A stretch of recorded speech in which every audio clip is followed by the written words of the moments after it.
Go drop like rain, nigga, watch me hit those trees. Yo, we are returned here today for the same reason we always do. Because I got to thinking about Naruto and my brain lit up with an idea that I, up until that point, hadn't even thought of. Which is weird because it's my brain. But anyway, the idea my brain so graciously placed upon me is, hey, Minato's signature move, the move that he uses all the time, the Flying Thunder God, a jutsu that seems to have no cooldown and some of the lowest stamina drain in the series, at least for him, is both of the final arc's God's big-time, most taxing, only if need be techniques.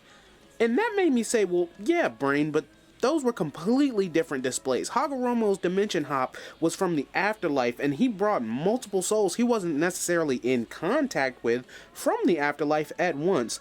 And Kaguya brought multiple people she definitely wasn't touching to a few different dimensions. Checkmate, right?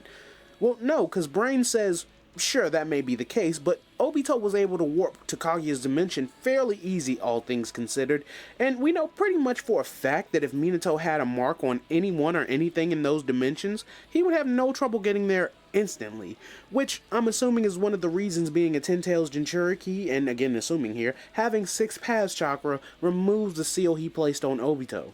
But even beyond that, it made me think, wow, actually, Minato is the only relevant person in the series with an unknown power ceiling.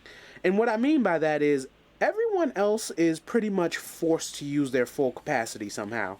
Even with characters we deem to be too good to do certain things in battle, like Naruto for instance. We know Naruto isn't a bloodthirsty killer and will avoid doing underhanded or dishonorable things, even if it means a loss for him. However, even at the height of his power, he is forced by the villains and his friends. He fights to output maximum power and do all he can within reason.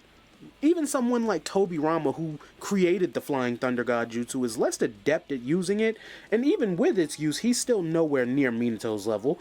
And going back to Minato's past, it seems like his good nature was holding him back from being the Dark Flash, cause say what you want about his kill count, it definitely seemed like he could have been doing a lot worse.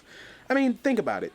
Sasori was said to have taken out a whole country with his 100 puppets. And Minato would absolutely smash Sasori any day of the week, even stricken with the flu. And never as a versus 1-to-1 on someone's strength, but I think what I just said here applies for more than one reason, specifically because Minato seems to be holding back at any given moment. Even in his encounter with the Ninetales, he restricts himself in the name of keeping the Ninetales in the village and seemingly unharmed as he attempts to do little to no damage to it before he's ultimately impaled, along with Kushina. And even in the moment of his death, he's still strong enough and competent enough to pull off some of the most powerful, intricate, and complicated jutsu we've seen to date. And it truly makes Minato one of the world's strongest. And that's the video. This was a shorter one that I'll probably churn out more of for the foreseeable future, so let me know who your world's strongest is. And it does not have to be Naruto, because I would like to expand from just talking about this one show. But anyway, thanks for watching, I appreciate you guys, and until next time, peace. That thunder on me clap, make a nigga think before he act. Have a nigga dying on his back, then we double back. Shooters leaving rubble where you at, that's why niggas never wanna match.